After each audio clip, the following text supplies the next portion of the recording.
ನಮಸ್ಕಾರ ಗೆಳೆಯರೇ, ದೇಶ ಪ್ರೇಮಿಗಳೇ, ನಮ್ಮ ಕನ್ನಡ ಡಿಫೆನ್ಸ್ ನ್ಯೂಸ್ ಯೂಟ್ಯೂಬ್ ಚಾನಲ್ಗೆ ಸ್ವಾಗತ ನಿಮಗೆ.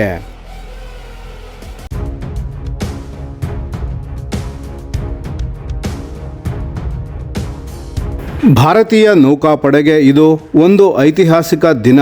ಒಂದೇ ದಿನದಲ್ಲಿ 3 ಯುದ್ಧ ನೌಕೆಗಳನ್ನು ಏಕಕಾಲದಲ್ಲಿ ಹಸ್ತಾಂತರ ಮಾಡಿದ್ದು ಭಾರತದ ರಕ್ಷಣಾ ಇತಿಹಾಸದಲ್ಲೇ ಇದೇ ಮೊದಲು. ಆ 3 ನೌಕೆಗಳ ಹೆಸರು INS ದುನಗಿರಿ, INS ಆಗ್ರೆ ಮತ್ತು INS ಸಂಶೋಧಕ. ಇವುಗಳನ್ನು ಕೋಲ್ಕತ್ತಾದ Garden Reach Shipbuilders and Engineers ಅಂದರೆ GRSE ಒಂದೇ ದಿನದಲ್ಲಿ ನೌಕಾಪಡೆಗೆ ಹಸ್ತಾಂತರ ಮಾಡಿದೆ. ಭಾರತೀಯ ಹಡಗುಗಳ ನಿರ್ಮಾಣ ಕ್ಷೇತ್ರದಲ್ಲಿ ಇಂತಹ ಟ್ರಿಪಲ್ ಡೆಲಿವರಿ ಇದೇ ಮೊದಲ ಬಾರಿ. ಹಾಗಾದರೆ ಈ 3 ನೌಕೆಗಳು ಏನು ಮಾಡುತ್ತವೆ, ಯಾಕೆ ಇವು ಮುಖ್ಯ, ಒಂದೊಂದಾಗಿ ನೋಡೋಣ ಬನ್ನಿ. ಮೊದಲನೆಯದು INS Dunagiri. INS Dunagiri project 17A ಅಡಿಯಲ್ಲಿ ನಿರ್ಮಿಸಲಾದ ಒಂದು advanced stealth guided missile frigate. ಮತ್ತೊಂದು ವಿಶೇಷ ಏನೆಂದರೆ ಇದೇ ಹೆಸರಿನ ಒಂದು ಹಳೆಯ ನೌಕೆ ಮೊದಲೇ ಇತ್ತು. ಲಿಯಾಂಡರ್ ಕ್ಲಾಸ್ ಫ್ರಿಗೇಟ್ ಆಗಿ 1977ರಿಂದ 2010ರವರೆಗೆ ಸೇವೆ ಸಲ್ಲಿಸಿತ್ತು. ಈ ಹೊಸ ದುನಗಿರಿ ಆ ಹೆಮ್ಮೆಯ ಪರಂಪರೆಯನ್ನು ಮುಂದುವರೆಸುತ್ತಿದೆ. ಈ ನೌಕೆ ಬ್ರಹ್ಮೋಸ್ ಆ್ಯಂಟಿಶಿಪ್ ಮತ್ತು ಲ್ಯಾಂಡ್ ಅಟ್ಯಾಕ್ ಕ್ರೂಸ್ ಮಿಸೈಲ್ನಿಂದ ಸಜ್ಜಿತವಾಗಿದೆ. ಜೊತೆಗೆ ಅಡ್ವಾನ್ಸ್ಡ್ ಡಿಫೆನ್ಸ್ ಸಿಸ್ಟಮ್ಸ್ ಕೂಡ ಇವೆ. ಅಂದರೆ ವಾಯು, ಸಮುದ್ರ ಮತ್ತು ನೀರೊಳಗಿನ ಎಲ್ಲ ಬೆದರಿಕೆಗಳನ್ನು ಈ ಒಂದೇ ನೌಕೆ ನಿಭಾಯಿಸಬಲ್ಲದು. ಒಟ್ಟಾರೆ ಹೇಳಬೇಕೆಂದರೆ ದುನಗಿರಿ ನಿಜವಾದ ಅರ್ಥದಲ್ಲಿ ಒಂದು ಮಲ್ಟಿ ಮಿಷನ್ ವಾರ್ಶಿಪ್. ಎರಡನೆಯದು INS ಆಗ್ರೆ.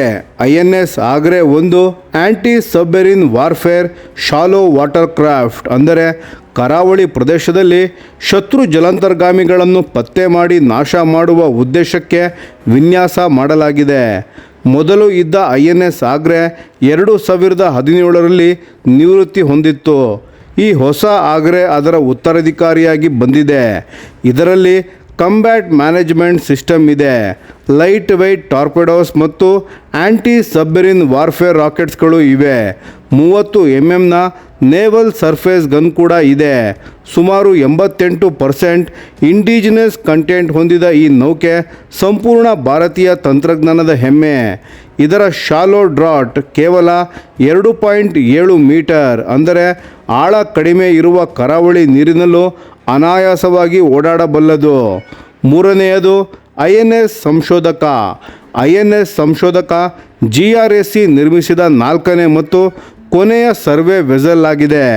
110 ಮೀಟರ್ ಉದ್ದದ ಈ ನೌಕೆ ಕರಾವಳಿ ಮತ್ತು ಆಳ ಸಮುದ್ರದ ಹೈಡ್ರೋಗ್ರಾಫಿಕ್ ಸರ್ವೆಯನ್ನು ಮಾಡಬಲ್ಲದು. ರಕ್ಷಣಾ ಅಗತ್ಯಗಳಿಗೆ ಓಸೆನೋಗ್ರಾಫಿಕ್ ಮತ್ತು ಜಿಯೋಗ್ರಾಫಿಕ್ ಡೇಟಾವನ್ನು ಸಂಗ್ರಹಿಸುತ್ತದೆ. ಇದಲ್ಲದೆ ಹೆಲಿಕಾಪ್ಟರ್ ಆಪರೇಷನ್ಸ್, ಹಾಸ್ಪಿಟಲ್ ಶಿಪ್ ಆಗಿ ಮತ್ತು ಹ್ಯುಮ್ಯಾನಿಟೇರಿಯನ್ ಡಿಸಾಸ್ಟರ್ ರಿಲೀಫ್ ಕಾರ್ಯಾಚರಣೆಗಳಲ್ಲೂ ಬಳಕೆಯಾಗಬಲ್ಲದು. ಇದರ ದೊಡ್ಡ ಅರ್ಥ ಏನು ಸ್ನೇಹಿತರೆ? ಈ 3 ನೌಕೆಗಳ ಹಸ್ತಾಂತರದೊಂದಿಗೆ GRSE ಒಟ್ಟು 118 ಯುದ್ಧ ನೌಕೆಗಳನ್ನು ನಿರ್ಮಿಸಿದ ಮೈಲುಗಲ್ಲನ್ನು ತಲುಪಿದೆ.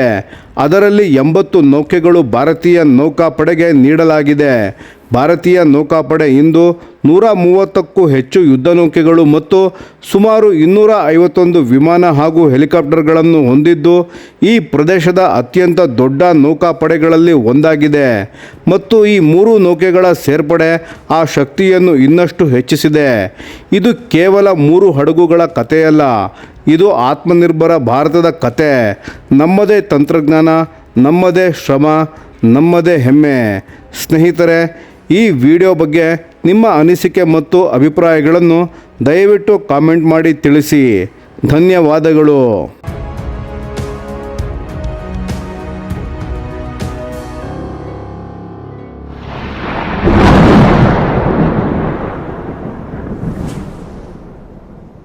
ಈ ವಿಡಿಯೋ ನಿಮಗೆ ಇಷ್ಟವಾಗಿದ್ದರೆ ಲೈಕ್ ಮಾಡಿ ಮತ್ತು ನಮ್ಮ ಚಾನೆಲನ್ನು ಸಬ್ಸ್ಕ್ರೈಬ್ ಮಾಡಿ ಹಾಗೂ ಬೆಲ್ ಐಕಾನ್ ಒತ್ತಿ. ಯಾವ ಅಪ್ಡೇಟ್ಗೂ ಮಿಸ್ ಆಗಬೇಡಿ. ಡಿಫೆನ್ಸ್ ಸುದ್ದಿಗಳನ್ನು ತ್ವರಿತವಾಗಿ ಪಡೆಯಿರಿ. ನಿಮ್ಮ ಬೆಂಬಲವೇ ನಮ್ಮ ಶಕ್ತಿ. ಭಾರತ ಬಲಿಷ್ಠವಾಗಲಿ ಎಂದು ಆಶಿಸುತ್ತಾ ಭಾರತ ಮಾತೆಗೆ ಜೈ. ಧನ್ಯವಾದಗಳು.